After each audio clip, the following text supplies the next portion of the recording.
이스라엘의 역사를 우리는 크게 세 가지 전환적인 측면에서 세 가지로 나눠서 설명할 수가 있습니다. 먼저 이스라엘이라는 태동의 역사를 보면은 우리는 BC 1446년을 기억하지 않을 수 없습니다. 이 BC 1446년은 바로 이스라엘이라는 민족이 나라를 이루는 측면에서 애굽의 종살이로부터 벗어난 날이었습니다. 그러면서 그들이 모여서 하나님과 언약을 맺게 되는데 그것이 이른바 시내산 언약이었습니다. 그래서 이스라엘의 역사는 무엇으로부터 출발되는가 하면 언약의 역사로부터 출발이 됩니다. 그래서 이스라엘의 역사를 볼 때는 제일 먼저 첫 번째 언약의 역사를 기억하셔야 됩니다. 그 다음에 두 번째는 왕국의 역사입니다. BC 1446년에 그들이 시내산에서 언약을 맺고 그리고 난 뒤에 시내산에 약 한 1년간 머뭅니다. 그리고 그들이 가나안 땅을 향하여서 갔지만은 가나안 땅에 향한 그들의 모습 속에 불신이 나타났고 그런 속에 40년의 징계를 받습니다. 그리고 그들이 가나안에 정착을 합니다.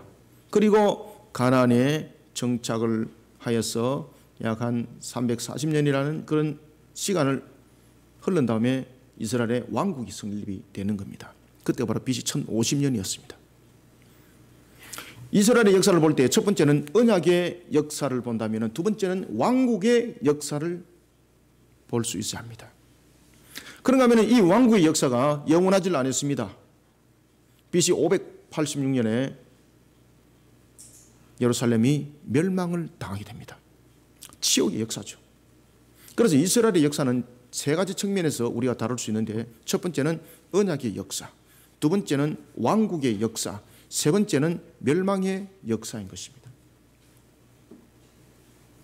제가 다음에 한번 말씀을 드리겠습니다만 이스라엘에는 930이라는 매우 중요한 내용들이 역사 속에 담겨져 있습니다. 그것은 뭔가 하면 이스라엘이 남과 북으로 갈라질 때 역사가 BC 930년인데 놀라운 사실은 그들이 출애굽했던 BC 1446년에서부터 예루살렘의 성전이 다시 재건되었던 BC 516년 사이의 기간이 930년입니다. 남과 북이 분열됐을 때가 BC 930년이었고 그리고 이스라엘이라는 역사가 세워지고 멸망까지가 930년입니다. 우리는 이런 역사를 볼 때에 종합적인 측면에서 이스라엘의 역사를 모두 다 하나로 정리한다면 이스라엘의 역사는 하나님의 주관하심의 역사다 이렇게 볼 수가 있는 겁니다. 그러니 하나님의 주관하심의 역사 속에 가장 중요했던 것들이 바로 무엇인가 하면 하나님을 예배하는 성전이었습니다. 이스라엘은 바벨론으로부터 세 번의 침공을 받습니다. BC 605년에 그리고 597년에 586년에 세 번의 침공을 받을 때 이스라엘의 멸망을 논할 때는 605년이 아니었고 597년이 아니었고 바로 586년이었습니다. 왜 그런가 하면 BC 586년에 성전이 무너졌기 때문입니다. 그래서 그 역사를 이스라엘의 멸망의 역사라고 말을 하는 겁니다. 하나님과 관계가 너무나도 중요한 역사를 가지고 있는 것이 이스라엘의 역사였습니다. 그러면 하나님과의 관계적인 측면에서 이 중요한 내용들을 바탕으로 하고 있는 것이 이스라엘의 역사만인가라는 것입니다. 모든 것은 하나님의 역사고 모든 인류는 하나님의 관계 속의 역사입니다. 이스라엘이 바벨론의 포로로부터 그들이 회복이 됩니다. 그때 이스라엘의 제일 먼저 했던 일들은 무엇인가 하면 하나님과 관계 회복적인 측면에서 성전을 재건하는 것이었습니다. 첫 번째 성전이 솔로몬이 있을 때에 성전이 세워졌다 그래서 솔로몬 성전이라고 한다면 두 번째 성전은 스룹바벨이 지도자로 있었던 때에 재건되었다 해서 스룹바벨 성전입니다. 그리고 예수님 당시에 있었던 헤롯 성전은 계속해서 복원이 되어지고 정축이 되어졌는데 그리하여서 세 번째 성전을 우리가 헤롯 성전이라고 말을 하는 겁니다. 이와 같이 성전의 개념은 어떤 관계를 가지고 있는가 하면 바로 하나님과의 관계 회복을 가지고 있었기 때문에 이스라엘 역사에 있어서 성전은 너무나도 중요한 것이었습니다.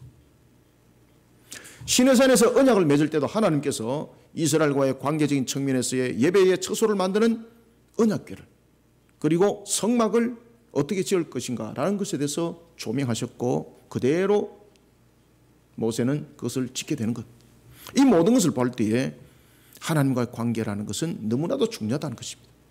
그리고 하나님과의 관계적인 측면에서 우리에게 아주 중요한 것은 바로 예배의 처소가 우리에게는 너무나도 중요하다는 사실입니다. 그런데 이런 중요한 예배의 처소를 중건하다가 그들이 스톱해 버립니다. 하나님과 관계적인 측면에서 너무나도 중요한 이 사실, 이 사건, 그들이 스톱해 버립니다. 그 이유는 무엇인가 하면 두 가지의 큰 이유 때문이었습니다. 첫 번째는 생업이 너무나도 힘들었습니다. 바빌론의 포로로부터 돌아왔는데 예루살렘에 오면 뭔가 모르게 잘 될 줄 알았는데 예루살렘에 왔는데 잘 되는 것이 아무것도 없습니다. 더 배고픔 속에 더 허덕이는 거예요. 우리 여러분들 옛 말에 이런 말이 있지 않습니까? 목구멍이 포도청이라고. 벼슬도 먹어야 벼슬 하는 것 아니겠습니까? 이 속에 이스라엘이 넘어져 버리는 겁니다. 하나님이 분명히 모든 것을 주관하심이라는 것을 그들은 알고 있었습니다. 이스라엘의 역사를 돌이켜보면 그들이 40년이라는 광야 속에서, 광야라는 것은 먹을 것이 없는, 초목이 아닌 먹을 것이 없는 그런 곳에서 하늘로부터 먹을 것이 내려왔다는 것을 그들은 알고 있었습니다. 그런데 성전을 재건을 하는 측면에서 이 문제를 옛날의 스토리로 그냥 지워버리는 겁니다. 옛날에 호랑이 담배 피우던 시절에 이런 일이 있어서 라고 그들은 그저 기억만 할 뿐이었습니다. 살아계신 하나님은 어제나 오늘이나 언제나 동일하다는 이 사실을 그들은 잊어버렸던 것입니다. 오늘 하나님은 스가랴를 통해서 그것을 가르쳐 주는 겁니다. 이런 하나님을 기억하라. 사랑하는 성도 여러분, 이스라엘의 진정한 회복을 향해서 하나님은 오늘 세 가지 측면에서 이런 하나님을 기억하도록 합니다. 이런 하나님을 기억할 때에 하나님은 천지 만물의 창조주이었을 뿐만 아니라 이스라엘 광야길에서 지켜주신 하나님이었을 뿐만 아니라 오늘도 동일하다는 하나님을 기억하도록 합니다. 그런 하나님을 기억하도록 하면서 우리는 하나님과 관계 회복적인 측면에서 어떻게 우리 모습들을 세워나가야 되는가? 이 모습은 이 시대를 향한 우리의 음성이기도 합니다. 우리는 세 가지 관점적인 측면에서 이런 하나님을 반드시 기억합시다. 그리고 이런 하나님을 우리는 세상 가운데 반드시 전가합시다. 먼저 우리가 8장 1절을 한번 읽어봅시다. 시작. 만군의 여호와의 말씀이 임하여 이르시되 만군의 여호와가 이같이 말하노라. 내가 시온을 위하여 크게 질투하며 그를 위하여 크게 분노함으로 질투하노라. 아멘. 자, 여러분들 8장 1절에서부터 8절까지 계속해서 반복적으로 나타나는 것이 뭔가 하면 만군의 여호와입니다. 성경은 반복적으로 계속해서 그 이야기를 할 때는 그 속에서 이야기를 하고 있는 것이 있습니다. 아시겠습니까? 이게 성경의 특징입니다. 성경은 내용이 반복적으로 계속 나타나는 것은 그 반복적인 것이 지금 뭔가를 이야기를 하고 있다는 것입니다. 그것을 놓치면 전체적인 해석이 다 흩어집니다. 오늘 나타나는 것이 1절부터 3절에서 중요 포인트는 뭔가 하면 만군의 여호와인데 이 만군의 여호와가 어떤 하나님으로 지금 증명되고 있습니까? 질투하는 하나님, 질투하는 하나님. 여러분들 지금 속으로 지금 이런 생각 안 합니까? 야, 하나님 째째하네. 우리하고 똑같네. 하나님이 질투한다. 여러분들 우리가 대체로 질투할 때는 어떤 뉘앙스 속에 받아들입니까? 인격적으로 조금 부족함들이 있고 그리고 시기하는 것, 그렇죠? 분내는 것, 이런 감정적인 요소가 많이 발생하는 부분들을 통해서 질투가 생기는 거지 않습니까? 그러면 이 하나님이 질투라는 것은 과연 우리가 생각하는 그런 질투, 우리가 알고 있는 그 질투와 같은 것일까라는 것입니다. 여기에 대해서 질문 안 하면 이 본문은 딱 흩어지는 거예요. 그래서 1절부터 3절에서 주목해야 될 것은 왜 만군으로 우리는 기억해야 되고 왜 질투하는 하나님을 우리는 기억해야 되는가? 그럼 이 질투라는 것은 무엇을 말하고 있을까라는 것에 대해서 질문을 해야 되는 거예요, 여러분들. 그래서 우리는 첫 번째 이런 하나님을 기억하셔야 돼요. 첫 번째는 1절부터 3절입니다. 자기 백성을 향한 질투입니다. 자기 백성을 향한 질투는 미움이 아니라는 거예요. 우리는 일반적으로 질투를 말하고 있을 때는 미움, 시기 이런 부분들이 함께 접목되는데 하나님께서 자기 백성을 향한 질투는 미움이 아니라는 거예요. 그 놀랄 사실은 하나님의 질투는 무엇인가 하면 유익을 주기 위함이라는 거예요. 놀란 사실이에요. 따라서 1절부터 3절은 자기 백성을 향한 질투는 미움이 아니라 유익을 주기 위한 하나님의 사랑의 나타냄이에요.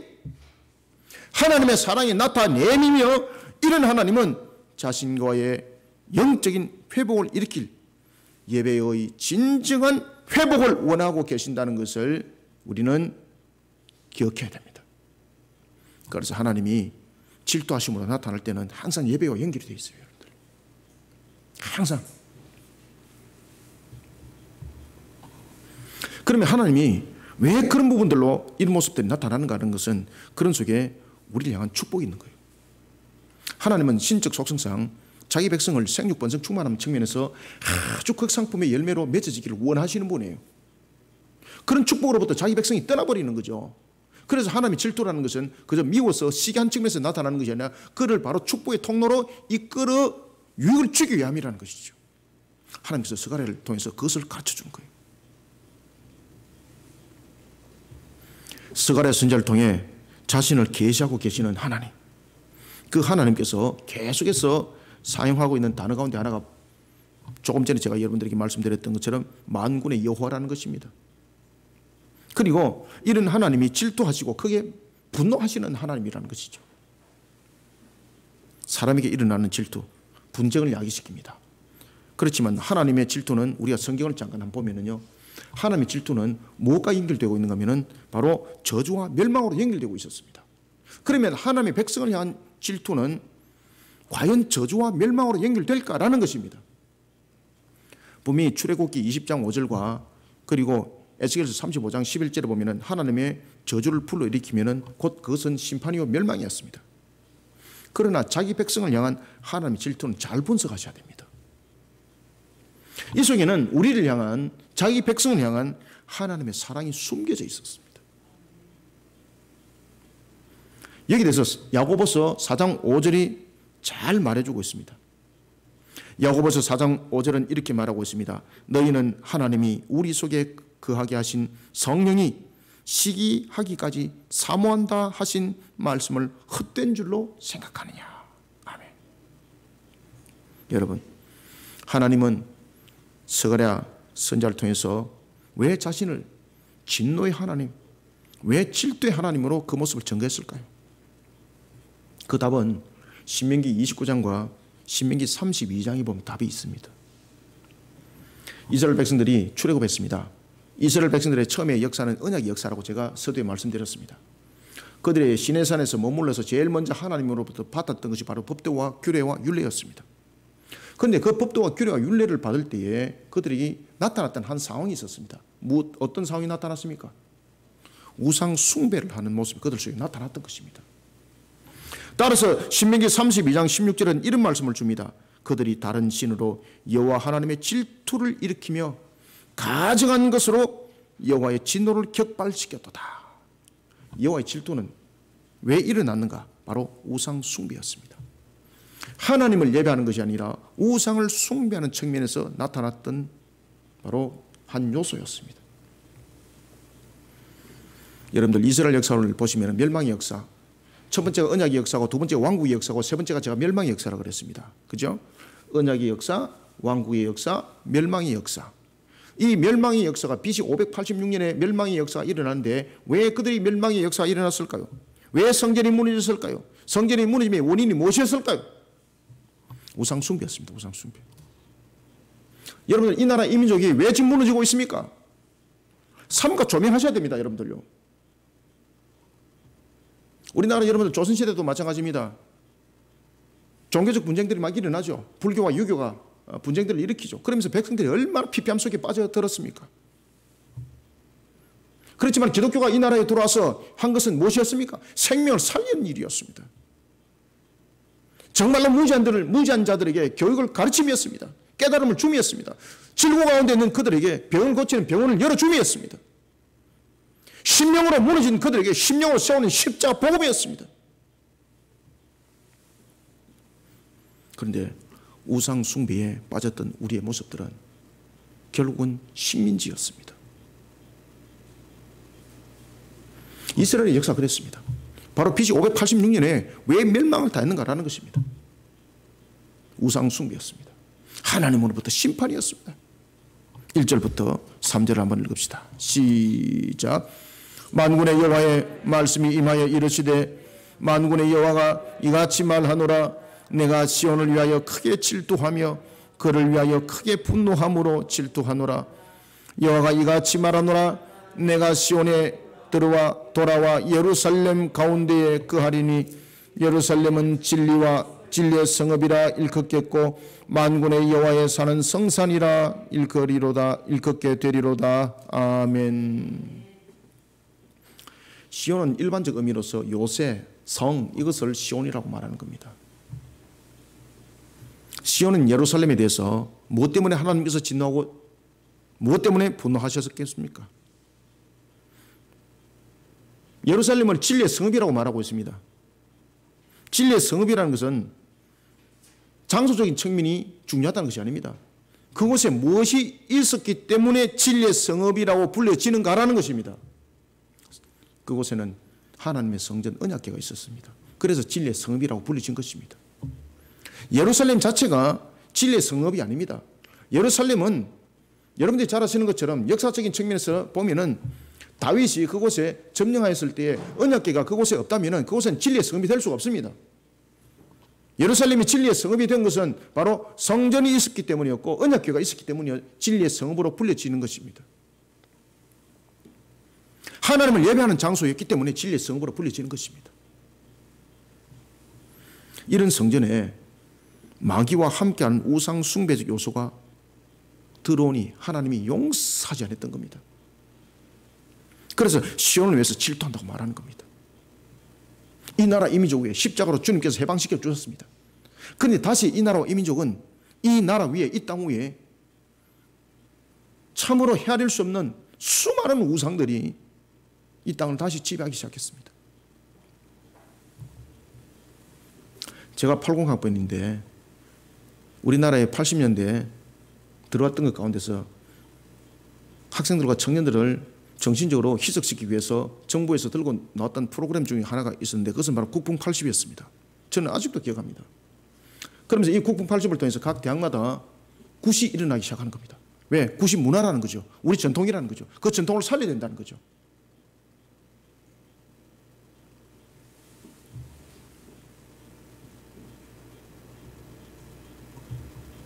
여러분, 이 나라 위에, 이 땅 위에 십자가로서 주님께서 우리를 해방시켰다면 이 나라 위에, 이 땅 위에는 십자가로 우리의 모습들을 갖고 가야 되는 것입니다. 그런데 주님께서 그렇게 갖고 놓은 진리의 성읍을 우리는 우상으로 다시 덮어버렸습니다. 그러니 우리가 호되게 지금 두들겨 맞는 겁니다. 마귀의 요소. 다시 말하면 왜 하나님께서는 시온을 위해서 질투를 하는가라는 것입니다. 그 첫 번째는 자기 백성을 지금 축복하고 있는데 그 축복을 거둬버리는 마귀가 들어온 거예요. 그 마귀가 들어오니까 하나님께서 진노할 수밖에 없는 거예요. 그런 강력한 심판, 이것을 시온을 향한 질투라고 말하는 거예요. 두 번째는 시온을 향한 이 질투는 자기 백성의 영적 회복을 불러일으키는 하나님의 강력한 조치인 거예요. 하나님은 예배 회복을 너무나도 중요하게 여기고 있습니다. 우리는 예배를 어떤 청중들의 하나의 취향을 돋구어주는 마치 토크쇼처럼 한국 교회가 변해버리고 있습니다. 청중들이 듣기에 흥미로운 이야기를 해줘야 되는 것입니다.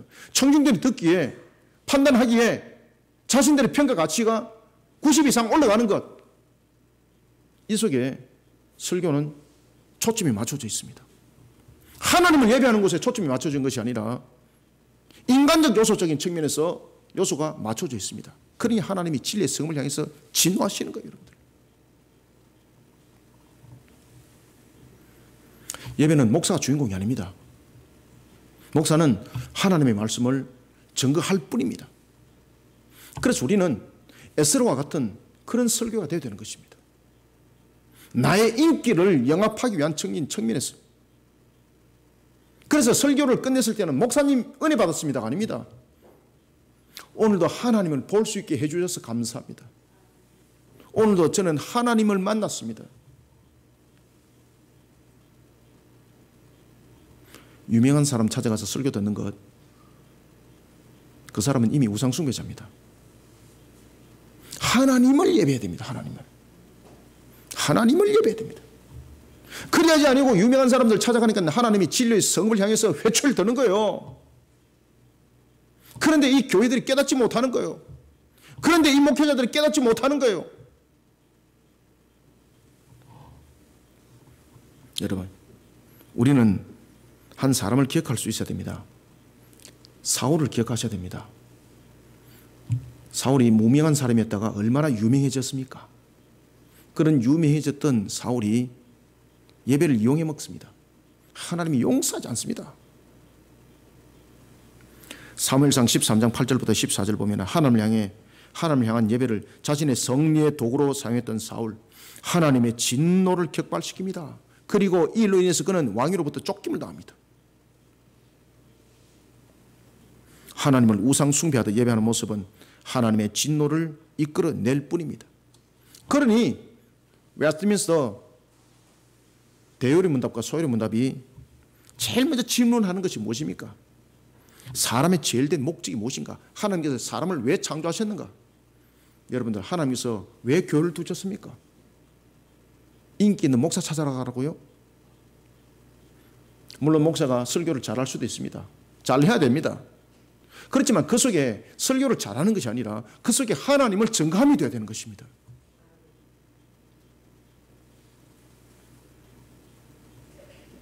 사람의 제일 목적은 무엇인가? 하나님의 창조의 목적은 무엇인가? 하나님을 예배함입니다. 하나님을 예배함. 그래서 웨스트민스터 대요리 문답, 소요리 문답이 제1문에서 사람의 제일 목적은 무엇인가? 라고 말했을 때 답은 하나님을 영화롭게 하며 그분 안에서 즐거워합니다. 바로 예배입니다. 예배. 이런 하나님의 창조의 목적을 떠나버리니까 하나님 질투하는 거예요. 그러면 이 예배를 누가 떠나도록 만들었는가? 그래서 이 질투는 첫 번째 마귀를 향한 하나님의 심판이에요.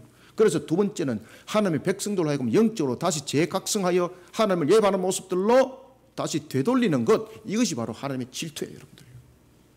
그래서 우리는 하나님의 질투에 대해서 이해를 잘 하셔야 되는 것입니다.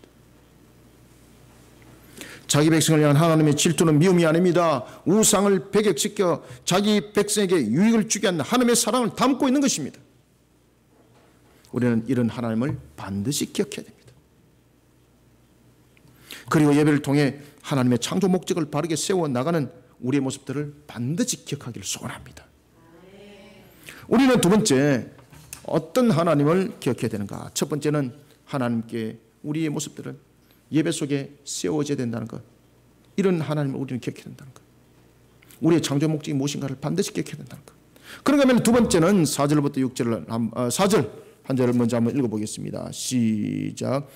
만군의 여호와가 이같이 말하노라. 예루살렘 길거리에 늙은 남자들과 늙은 여자들이 다시 앉을 것이라. 다 나이가 많음으로 저마다 손에 지팡이를 잡을 것이요. 아멘.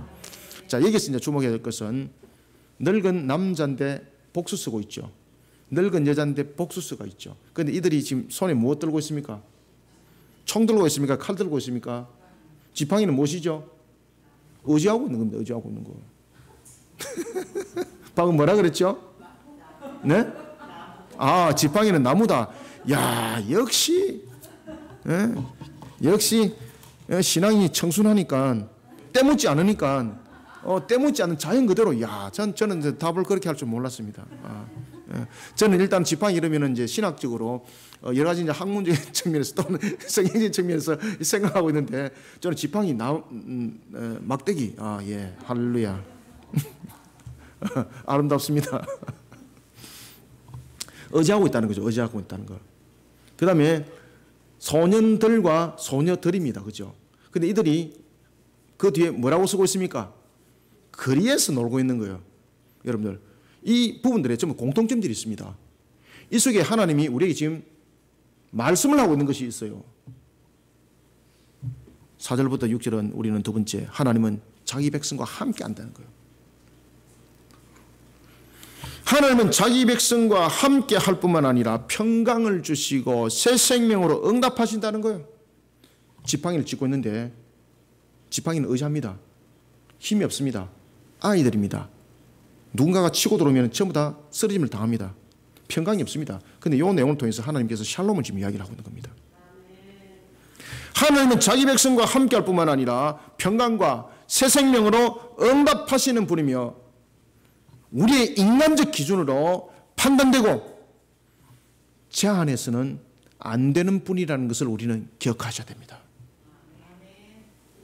만군의 여호와에 관해서 1절부터 3절에서 주목되었던 것은 바로 질투하시는 하나님이셨습니다. 그죠?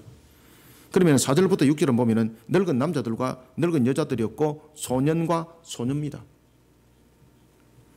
그리고 이 소년과 소녀들 그리고 늙은 남자들과 늙은 여자들이 예루살렘 거리에 있습니다. 자, 여러분들 일반적으로 봅시다. 늙은 남자들, 늙은 여자들 그리고 소년, 소녀 이 부분들은 모두 다 두 가지 의미적인 측면에서 부족함을 담고 있습니다. 전부 다. 첫 번째로 노인은 성경에서 분명히 지혜자로 분명히 설명이 되고 있습니다. 그런데 여기서는 지금 지혜자라고 말하고 있는 것이 아닙니다. 이 부분에서 노인들 속에서 남자들과 여자들은 바로 시편 71편 9절과 그리고 전도서 12장 2절에 나타나고 있는 것처럼 힘이 쇠약한 상태, 신체적 기능이 나빠진 쇠퇴한 모습, 지금 그것을 이야기를 하고 있는 겁니다. 그러니까 지팡이 의지할 수밖에 없는 거죠. 두 번째는 잠언 20장 29절에 보면은 청년은 강함을 뜻하죠. 그런데 반면에 소년과 소녀는 그 청년에 비하면은 연약함이에요. 이런 두 가지 측면에서 지금 하나님이 말씀을 주고 있는데 이 부분에서 늙은 남자들과 늙은 여자들 그리고 소년과 소녀를 통해서 각각 두 가지 측면에서 하나님의 축복을 지금 상징하고 있습니다. 먼저 여러분들 보십시오. 예루살렘 거리에서 늙은 남자들과 늙은 여자들이 다시 앉는다고 말했습니다. 다시 앉는다는 거죠. 그전에는 못 앉았다는 거죠. 그전에는 왜 못 앉았을까요? 자기의 힘으로 그것을 차지할 수 없었던 거죠. 누군가에 의해서 쫓김을 당했다는 거죠. 다시 앉았다는 것이죠. 다시 앉았다는 것. 그럼 다시 앉았다는 것은 무엇입니까? 평강이 만들어졌다는 뜻이에요. 늙은 남자들, 늙은 여자들은 스스로 먹을 양식을 만들 능력이 있을까 없을까요? 없어요. 그러면은 먹거리와 전쟁과 이런 모든 부분들을 하나님께서 해결시켜 주셨다는 거예요.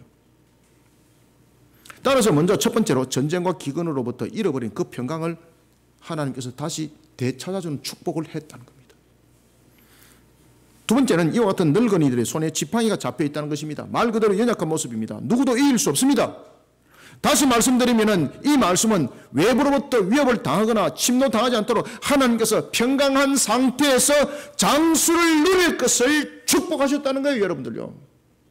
장수를 누릴 것을 축복했다는 거예요. 그런가 하면은 소년과 소녀가 가득하다는 것은 어떤 두 가지 축복이 있을까? 소년과 소녀라는 것은 새로운 생명이 계속 출산하는 것을 말하고 있습니다. 예루살렘에 새 생명이 끊임없이 번성하여 일어난다는 축복이에요. 그리고 소년과 소녀가 뛰어놉니다. 거리에서 뛰어놉니다. 이것은 무엇을 말하고 있습니까? 양육되는 과정에서 전혀 어려움 없이 어려움 자체가 될 수 있는 것을 하나님께서 전부 다 제거하셨다는 축복이고, 따라서 노인들에 대한 부분들, 늙은 남자들, 늙은 여자들 지팡이를 들고 있고 다시 거리에 앉았다는 것과 그리고 소년과 소녀들이 거리에서 논다는 것에 대해서 종합적으로 말씀드리면 바로 무엇인가 하면은 하나님께서 하나님의 백성들을 어떻게 축복하셨는가 하면은 전쟁으로부터 기근으로부터 모든 것들을 부족함이 없이 양식도 풍성으로 모든 것을 회복시키시고 환경으로부터 오는 걸림돌같이 하나님께서 제거했다는 겁니다. 누가? 만군의 여호와가 말입니다. 아시겠습니까? 우리는 이런 하나님을 기억하셔야 돼요, 여러분들. 우리 눈에는 하나님 보이지 않습니다. 그 노인들이 다시 앉을 수 있는 것은 하나님이 함께 하기 때문에 그 어느 누구도 침나올 수 없으니까 함께 하면서 그곳에 거리에 앉는 겁니다. 만약에 그 노인들이 거리에 앉았습니다. 지팡이를 들고 있습니다. 하나님이 함께 하지 않고 하나님이 떠나버리면요, 그 지팡이 들고 있는 거 힘없는 그들 누군가에서 반드시 쫓김을 당하게 되어 있고 죽임을 당하게 되어 있습니다. 하나님이 눈에는 보이지 않습니다. 그렇지만 오늘도 하나님은 자기 백성과 함께하고 있습니다. 뿐만 아니라 새 생명과 그리고 평강으로 모든 것들을 허락하시는데 어찌 사람의 머리로 이런 계산이 나올 수 있냐 말입니다. 판단하지 마시길 바랍니다. 믿음의 눈으로 바라보시길 바랍니다. 우리는 이런 하나님을 기억하셔야 되는 거예요. 4절부터 6절을 한번 읽읍시다. 시작. 만군의 여호와가 이같이 말하노라. 예루살렘 길거리에 늙은 남자들과 늙은 여자들이 다시 앉을 것이라. 다 나이가 많음으로 저마다 손에 지팡이를 잡을 것이요 그 성읍거리에 소년과 소녀들이 가득하여 거기에서 뛰놀리라. 만군의 여호와가 이같이 말하노라. 이 일이 그날에 남은 백성의 눈에는 기이하려니와 내 눈에야 어찌 기이하겠느냐. 만군의 여호와의 말이니라. 아멘. 6절에서 뭐라고 말하고 있습니까? 사람의 머리로서 판단하지 말라는 거죠. 사람의 머리로서. 너희들이 눈으로 볼 때는 기이하지만 내 눈으로 볼 때는 그것은 기이한 것이 아니다. 누가? 나는 만군의 여호와이기 때문에. 멋지지 않습니까? 이런 하나님 기대되지 않습니까? 이런 하나님 지금 나와 함께하고 있는 거예요, 여러분들요. 그러니 우리가 토요문화교실에 우리가 용감하게 우리가 사랑의 대바자를 통해서 라면 250박스 겉더니 만들어냈지 않습니까? 하나님이 만들어줬잖아요, 여러분들요. 하나님은 자기 백성과 함께하는 단순한 동행자가 아닙니다. 만군의 여호와입니다. 만군의 여호와. 만군이 누굽니까? 천군 천사를 친히 움직이는 것을 만군이라고 말하는 거예요. 세상이 감당할 수 없는 것을 만군이라고 말하는 거예요. 모든 천사를 다 다스리는 것을 만군이라고 말하는 거예요. 여러분들 아시겠습니까? 그런 만군의 여호와로 자기 백성과 함께할 때에 그냥 들놀이 가듯이 손잡고 가는 것 아닙니다. 강력한 역사를 일으키는 거예요. 그러니 시편 139편 44절에서는 이런 하나님의 행하심을 사람의 생각과 판단으로 저울질하지 말라는 거예요. 사람의 판단과 생각을 넘어서기 때문에 판단 저울질하지 말라는 거예요. 우리가 역사적인 측면에서 한번 봅시다. 역대하 36장, 지금 우리 묵상을 잘하고 있죠. 역대하 36장 21절부터 23절에 보면은 메대 바사를 이끌었던 고레스. 고레스가 바벨론을 무너뜨립니다. 그리고 고레스의 입에서 이스라엘의 해방이라는 단어가 나옵니다. 여러분들, 고레스는 유대인이 아닙니다. 전혀 상관없습니다. 그런 고레스는 예레미야도 모릅니다. 그런 고레스는 예레미야서도 읽어본 사실이 없습니다. 이스라엘의 역사가 BC 586년에 멸망을 당하고 그리고 난 뒤에 70년의 회복이 있을 것이라는 성전 회복에 관한 부분들, 놀랄 사실은 이스라엘이 바벨론으로부터 BC 605년에 그들이 붙잡힘을 당하고 난 뒤에 고레스가 칙령을 내려서 해방되어 예루살렘으로 돌아갔을 때 역사가 BC 537년이었는데 그때 기준을 따져서 보니까 첫 번째 바벨론의 침공으로부터 포로가 된 그들의 역사로부터 70년이었습니다. 하나님께서는 예레미야를 통해서 70년의 회복을 이야기를 하고 있었거든요. 고레스가 그 책을 읽고 흉내를 냈을까요? 고레스는 예레미야가 누군지도 모릅니다. 예레미야에서 읽어본 사실이 없습니다. 그런 고레스 입에서 입이 열려버렸습니다. 바로 이스라엘의 해방이었습니다. 회복이었습니다. 70년 전에 그는 예레미야 모릅니다. 그가 예레미야를 어떻게 알겠습니까? 하나님께서 고레스의 마음을 움직인 거예요. 하나님께서 고레스의 입술을 열은 거예요. 이것이 여러분 사람의 인지적 능력으로 이해가 됩니까? 우리나라의 해방도 마찬가지인 거예요. 불신자들이 그 억지로 끌이 맞추지 마라 그러는데 말도 아닌 소리 하지 마시기 바랍니다. 이 나라 이민족의 한글 보급도 성경이 아니었으면 이미 한글은 끝났습니다.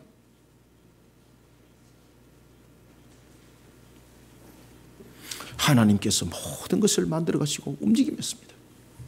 이 민족 위에, 이 나라 위에 그런 흔적들이 얼마나 많습니까? 이런 기독교 역사를 나라에서 지우려고 하고 있습니다. 이 불신자들이 지우려고 하고 있습니다. 우리는 이런 하나님을 반드시 기억하셔야 됩니다. 하나님은 그런 것들을 용서하지 않습니다. 하나님께서 고레스 마음을 움직였습니다. 고레스의 입술을 움직였습니다. 그리고 이스라엘 회복을 선포하게 만들었습니다. 이게 사람의 머리로 이해됩니까? 고개 끄덕끄덕합니다. 목사님, 나는 이해 다 하고 있습니다. 사랑하는 성도 여러분, 하나님은 자기 백성과 함께할 때 그 모습은 우리의 이미 상상을 넘어섭니다. 그래서 만군이라고 말하는 거예요.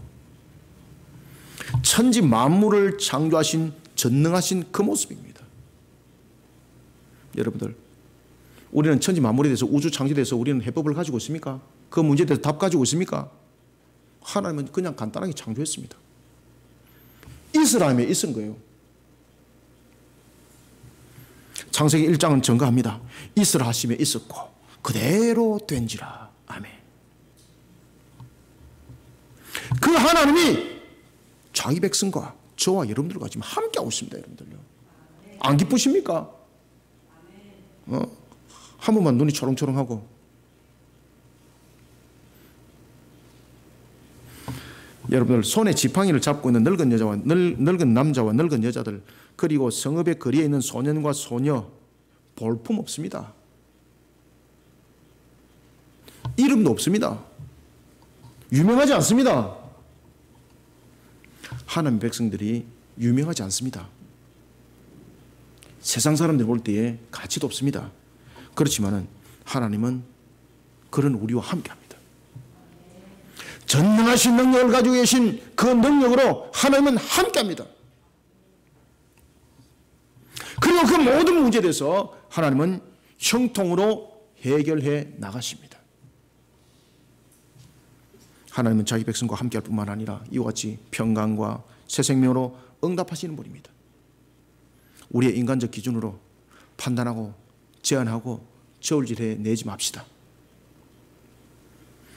우리는 이 사실을 잊지 말고 기억하는 성도들이 되시기를 소원합니다.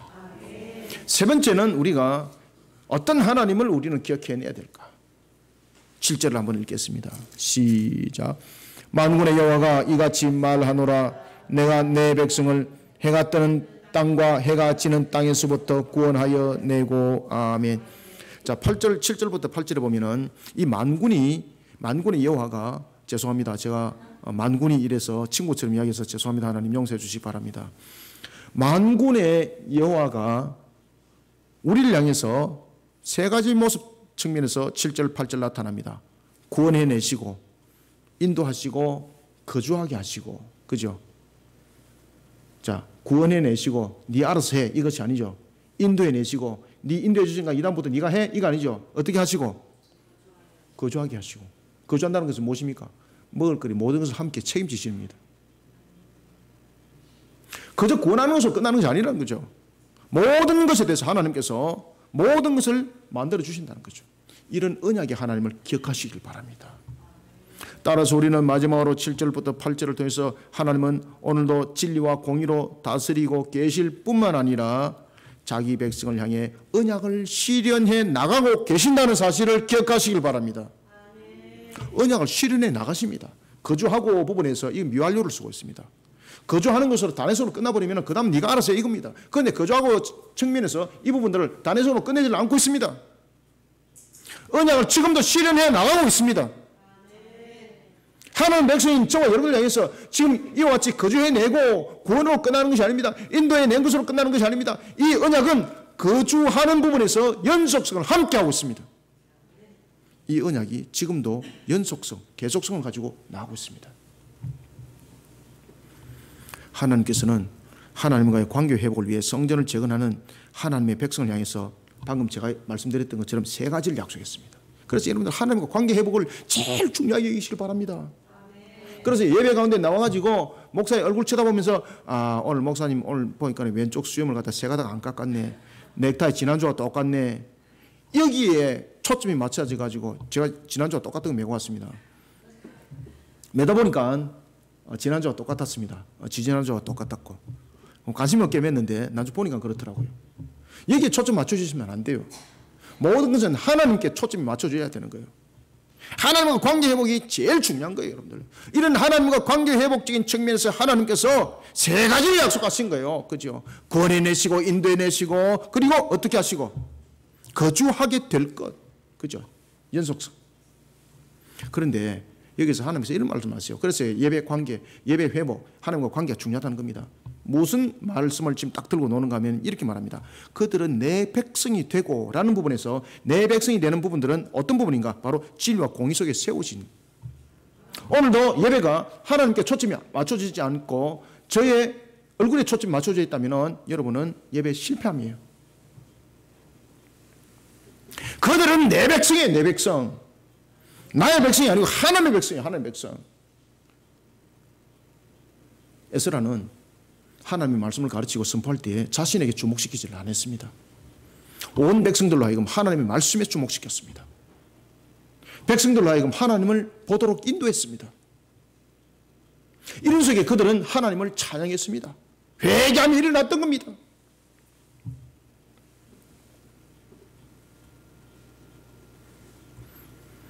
하나님께서는 자기 백성이 어디 있을지라도, 심지어 해가 뜨는 땅에 있을지라도, 해가 지는 땅에 있을지라도, 이 끝에 있을지라도, 저 끝에 있을지라도 하나님께서는 자기 백성을 사사시 찾아낸다는 겁니다. 사사시 찾아낸다는 겁니다. 얼마나 감사해요. 그죠? 내가 뭐 잘났다고 사사시 찾아낸다는 거예요. 그래서 저도 목사 된 것 아니겠습니까? 사사시 찾아내서 구원해낼 것이고 인도해낼 것이고 거주하게 될 것을 약속하셨습니다. 자기 백성인 언약 백성을 향한 하나님의 무한하신 사랑이 느껴지지 않습니까? 그리고 그 사랑은 무한하신 능력의 손길로 지금 연결이 되고 있습니다. 그래서 거주하게 하시니라는 것은 무한한 사랑으로 끝나는 것이 아니라 그것이 무엇으로 지금 나타나는 겁니까? 전능 능력의 손으로 지금 나타나는 겁니다. 그래서 만군이라고 딱 이야기를 하는 거예요, 여러분들. 그래서 이런 접목점들을 잘 하셔야 됩니다. 하나님의 이런 약속은 스가랴를 통해서 말씀하시기 전 이미 약 170년 전에 이사야를 통해서 이미 말씀을 줬어요, 여러분들요. 이사야서 43장과 5절, 43장 5절과 6절은 이렇게 증가합니다. 두려워하지 말라. 내가 너와 함께하여 네 자손을 동쪽에서부터 오게 하며 서쪽에서부터 너를 모을 것이며 먼 곳에서 이끌어내며 내 딸을 땅끝에서 오게 하며. 여러분, 하나님의 무한하신 사랑의 손길과 무한하신 능력의 손길이 이어지고 있습니다. 이런 하나님께서는 우리에게 이렇게 말씀하십니다. 나는 진리와 공의로 그들의 하나님이 되리라. 무엇으로? 진리와 공의로 그들의 하나님이 될 것이라. 우리가 예배 드리는 것을 끝나는 것이 아닙니다. 예배 드림이 초점이 오직 하나님께 드리는 경배가 되어야 되는 것이 우리의 진리요 공의인 것입니다. 하나님의 진리와 공의를 떠나서는 백성이라 부름을 받지 못한다는 사실을 우리는 잊지 말아야 합니다. 7절부터 8절 두 절 한번 읽읍시다. 시작. 만군의 여호와가 이같이 말하노라. 보라, 내가 계속 읽으십시오. 내가 내 백성을 해가 뜨는 땅과 해가 지는 땅에서부터 구원하여 내고 인도하여다가 예루살렘 가운데에 거주하게 하리니 그들은 내 백성이 되고 나는 진리와 공의로 그들의 하나님이 되리라. 아멘. 진정한 축복은 하나님의 백성된 자에게 임한다는 사실을 우리는 잊지 맙시다. 세상의 불의함과는 어떤 모습으로도 함께하면 무너짐을 당합니다. 하나님의 법도와 규례를 지켜 준행하며 하나님과 관계를 바르게 세우는 하나님의 백성이 되어야 합니다. 그래서 오늘도 예배는 목사의 주목점이 아니라 하나님을 주목하시는 것이 바로 여러분들의 예배의 성공인 것입니다. 이미 하나님은 축복하셨습니다. 우리를. 신명기 4장 5절부터 7절의 말씀처럼 우리의 모든 삶을 이미 축복하셨습니다. 그런 우리가 하나님과 관계적인 측면에서 초점이 바로 맞춰졌을 때 하나님은 세상을 향해서 우리에게 두 가지 측면에서 세상 사람들로부터 또한 그 이름이 드러나게 하시고 존귀함을 받게 한다는 겁니다. 신명기 4장 5절부터 7절은 바로 그렇게 말하고 있습니다. 하나님의 말씀처럼 하나님의 공의와 진리 속에 바로 세워진 하나님과 관계 회복적인 측면에서 바로 세워진 자 모든 삶에 있어서 첫 번째 큰 나라 사람으로 우뚝 서게 내가 축복했다는 겁니다. 큰 나라 사람으로. 그리고 두 번째는 큰 나라를 이루는 축복을 하셨다는 겁니다. 여러분들 큰 나라 사람과 큰 나라라는 것은 꼴목이 아니고 지경을 넘어선다는 것입니다. 세계적으로 유명한 자를 만든다는 것입니다. 오늘도 이와 같은 축복 속에 여러분들이 세워지심을 믿고 이런 하나님을 기억하시는 저와 여러분 되기를 소원합니다.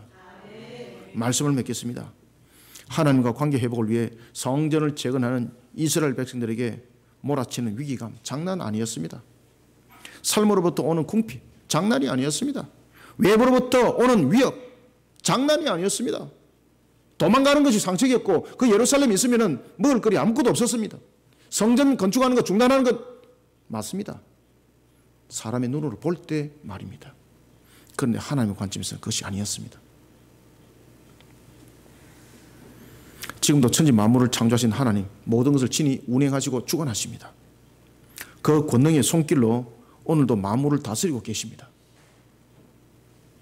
하나님께서 자기 백성을 향해 축복하신 그 축복은 일정한 시대, 어떠한 한 시점, 어떠한 한 분류에게만 속한 것이 아닙니다.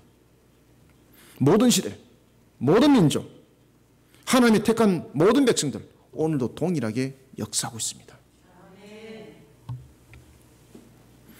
이런 하나님을 우리는 기억해야 됩니다. 사랑하는 성도 여러분, 자기 백성을 향해 하나님께서 질투하시며 분을 내는 것은 미움이 아닙니다. 질투하시는 하나님이 너무 두려워요. 두려워서 도망가지 마시고 질투하시는 하나님이 여러분들을 밝게 조명하여서 하나님께로 돌아오게 한다라는 그 사랑을 보시길 바랍니다.